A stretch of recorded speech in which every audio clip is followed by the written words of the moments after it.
Je vais vous parler d'immobilier neuf, je vais essayer d'aller vite.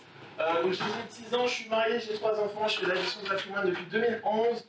L'idée c'est d'aider les clients à résoudre leurs problématiques financières, préparer l'avenir et surtout mettre l'argent à leur service et pas l'inverse. C'est vraiment un point qui est essentiel et qui m'a fait tomber dans ce métier. J'ai fait l'unité d'école, j'ai fait Paris Dauphine, je suis titulaire d'une carte de transaction immobilière, une vraie, pas mandataire, je dis ça, je dis rien. Je suis enregistré à l'ORIAS qui recense tous les professionnels en assurance, banque et finance, et forcément on est assuré par AIG dans le cadre de nos missions sur les signés jusqu'à 2 millions d'euros. On a créé, j'ai créé 3 entités, Car Patrimoine qui est la boîte historique, le cabinet de gestion de patrimoine qu'on a repositionné vers de la gestion de patrimoine haut de gamme. Je vous ai envoyé un petit dossier hier soir qui est un exemple de ce qu'on fait, je vous invite vraiment à le lire, ça vous donnera un exemple, sachant qu'on insiste sur le fait qu'on fait systématiquement des préconisations écrites, ce qui fait que, pour le coup, ça évite toute forme de débat. Cash Academy, c'est plus quelque chose qu'on a créé pendant le Covid. On fait principalement des vidéos YouTube destinées au grand public. Et le but, en fait, c'est de vulgariser, en fait, tout simplement, parce que souvent, la difficulté dans la gestion de patrimoine, c'est que les gens ne comprennent pas ce qu'ils achètent. Et donc, soit c'est parce qu'on ne l'a pas bien expliqué, ça peut rentrer en ligne de compte, soit c'est aussi parce que le sujet financier souvent est considéré comme compliqué et n'intéresse pas forcément tout le monde en fait. Et c'est vraiment quelque chose qu'on cherche à vulgariser. Et on a créé tout récemment Pro Academy, qui est un organisme de formation éligible au CPF, où vous aurez la joie, si vous le souhaitez, d'acheter des formations dans la gestion de patrimoine et la création d'entreprise. Et oui, on ne s'arrête pas en si bon chemin, quand même. Moi, dans mon métier, je considère que j'ai 5 missions principales. La première, c'est vous aider à gagner de l'argent. La deuxième, c'est vous aider à investir dans l'immobilier. Pourquoi dans l'immobilier? Parce que l'immobilier est la seule classe d'actifs qui s'achète à crédit tout en fabriquant des revenus. Sinon, après, il faut mentir aux banquiers, c'est embêtant. David vous dira si c'est embêtant ou pas, mais a priori, c'est embêtant. Le troisième métier, c'est de valoriser votre argent et de faire mieux que notre petit livret A qu'on avait dans les années 80, qui était sympa et qui payait à l'époque 5%. Le cinquième métier, c'est de protéger votre capital humain. Et le dernier métier, c'est de vous aider à créer des revenus complémentaires et de ne pas forcément attendre la retraite pour toucher joyeusement une rente. Pour ce faire, on a 7 métiers. Pour moi, les 2 plus importants, c'est la formation et le conseil. Après, le reste, en fait, c'est vraiment ça. Formation, conseil, c'est vraiment la base du job. Le reste, c'est juste des conséquences de ce qu'on fait. Donc forcément, il y a de l'immobilier, de la défiscalisation. Et en fait, notre credo, c'est d'être le copilote de votre patrimoine. Ça veut dire quoi? Ça veut dire que quoi qu'il arrive, c'est votre argent. C'est vous qui accélérez, c'est vous qui freinez. Mais par contre, nous, on est le GPS. Vous savez, la voix de Waves, de Batman, qui vous dit tourne à gauche ou tourne à droite. Et ben c'est moi. Et après, si vous voulez pas m'écouter, je te dirais, bon, peut-être que le chemin est difficile. Mais ça reste ton argent. On se base sur 4 valeurs. La première, c'est la sécurité. Ce que j'entends par la sécurité, c'est il faut aller dans un mécanisme qu'on comprend. Si vous ouvrez le capot et que vous ne comprenez pas comment ça marche, ben en fait, il ne faut pas y aller. C'est aussi simple que ça. Ma grand-mère vous aurait pas dit mieux, mais forcément, elle s'en sort plutôt bien. Le deuxième point qui est très important, c'est l'éthique sociale. Alors, c'est pas pour faire bien, machin, etc. C'est juste parce que si le produit dans lequel vous investissez a une valeur pour la société, alors à long terme, il est monétisable. Il a une utilité sociétale, donc il est monétisable, donc il a une valeur, et donc le système est pérenne. Le troisième point, c'est de la bienveillance. Je l'ai changé récemment, mais parce que, en fait, vraiment, on a des clients qui ont chacun leur parcours de vie, leurs succès, leurs échecs.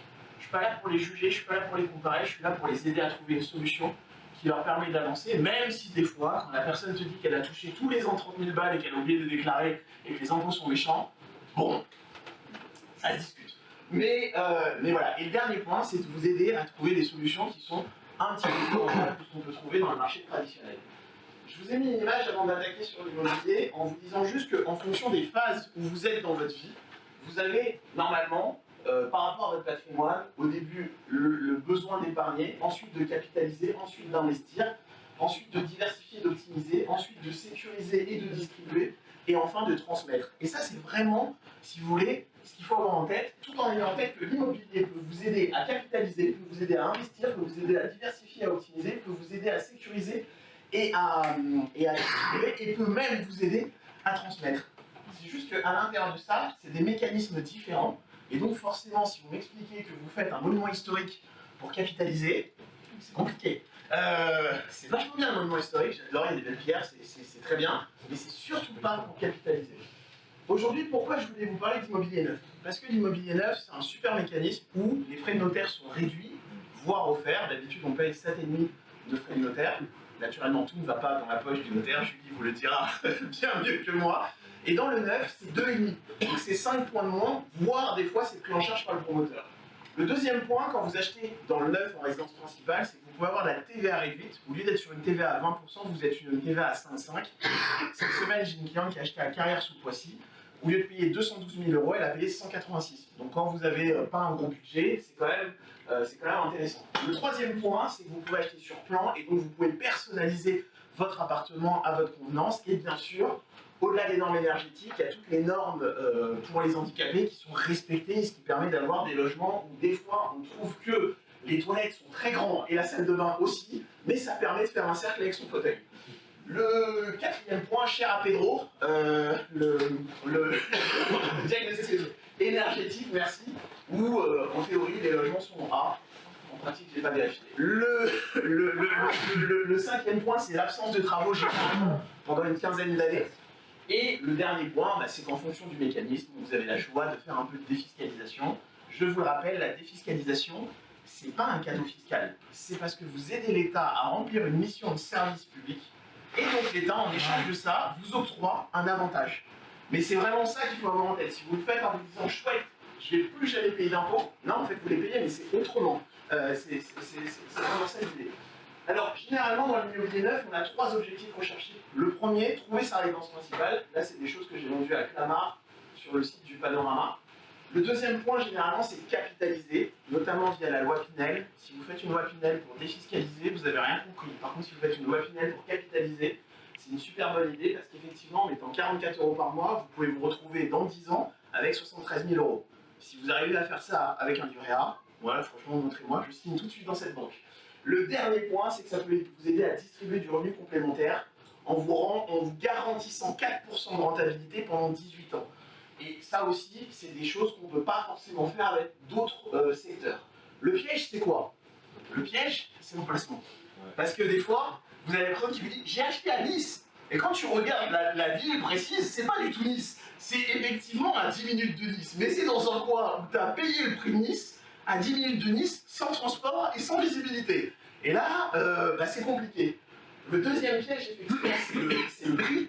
Parce que vous pouvez vous retrouver, on a eu le cas sur Massy, où vous aviez 7 ou 8 promoteurs qui ont construit au même endroit, et étonnamment, le dernier promoteur qui était Eiffage est arrivé avec 20% moins cher que les autres. Alors bon, ils s'étaient un peu loupés dans leur prix, c'est d'ailleurs pour ça que tout est parti en 3 jours, mais si vous voulez, des fois on a le phénomène inverse, où par exemple sur Paris 13e, pour ne dire que ça, il y a un promoteur qui s'est éclaté à vendre, ouais, il était 17% au-dessus de ceux qui avaient vendu avant. Donc si vous n'achetez pas au bon prix, c'est problématique et c'est l'intérêt, nous on a l'historique.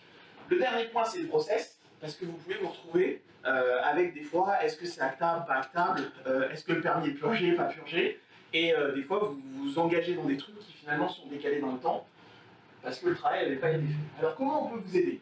Bon, on a notre expérience, forcément, ça fait 10 ans, on a vendu 785 appartements sur les 10 dernières années.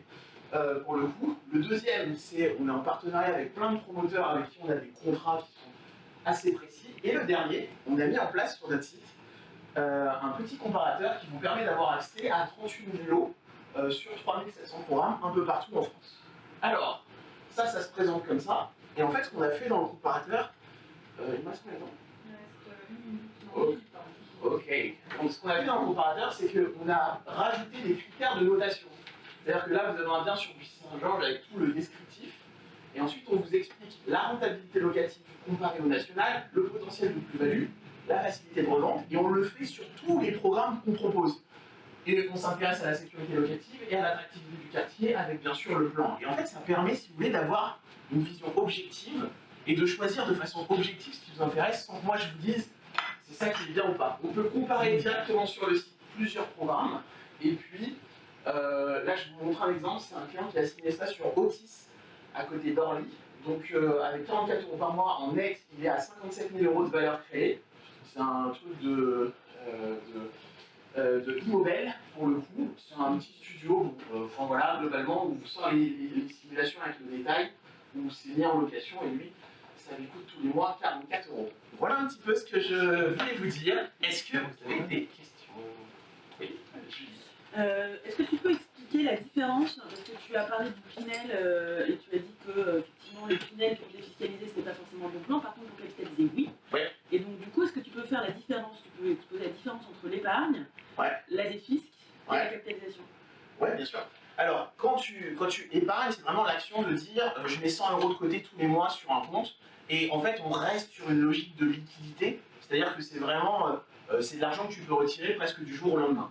Ce que j'entends par capitalisation, c'est parce qu'on va investir notre argent dans un produit où on a une sortie quasiment certaine, et en fait on considère que l'immobilier, notamment en Île-de-France, c'est de la liquidité. Pourquoi je dis qu'on capitalise en Île-de-France? C'est parce que sur le Grand Paris, vous avez des mouvements de croissance de prix qui sont vers le haut et qui sont intéressantes. C'est sûr que si vous me dites typiquement je veux investir en Pinel à Saint-Maur, c'est compliqué concrètement parce que les prix sont déjà hauts et on n'a pas de visibilité sur la marge de progression. Par contre, effectivement, sur le Grand Paris, on a pas mal de villes où en gros, typiquement en Otis, on achète du neuf au prix de l'ancien. Donc partant de là, en fait, vu qu'on a moins de frais et qu'on a moins de travaux, on sait que notre opération elle est déjà gagnante en fait concrètement. Et ensuite, ce que j'entends par investissement, c'est quand on va dans des mécanismes qui sont plus exotiques, où pour le coup, on n'a pas du tout de certitude sur la valeur de sortie, mais on sait qu'on a un intérêt à y aller parce que ça va baisser nos impôts, parce qu'on va générer un revenu de façon permanente, entre guillemets. Donc typiquement, c'est des investissements en EHPAD, en Malraux, etc., qui là vont avoir un pouvoir de défiscalisation, alors pas l'EHPAD, mais en Malraux et en monument historique et en déficit foncier, on a un pouvoir de défiscalisation qui est beaucoup plus fort. Par contre, effectivement, on a un prix de sortie qui est moins évident. Donc c'est pour ça qu'on est plutôt dans une logique d'investissement où on n'a pas du tout d'idée, est-ce que notre sortie, elle est certaine ou pas, en fait, concrètement. Est-ce que ça te semble clair? Cool. Merci beaucoup Teddy. Eh ben merci.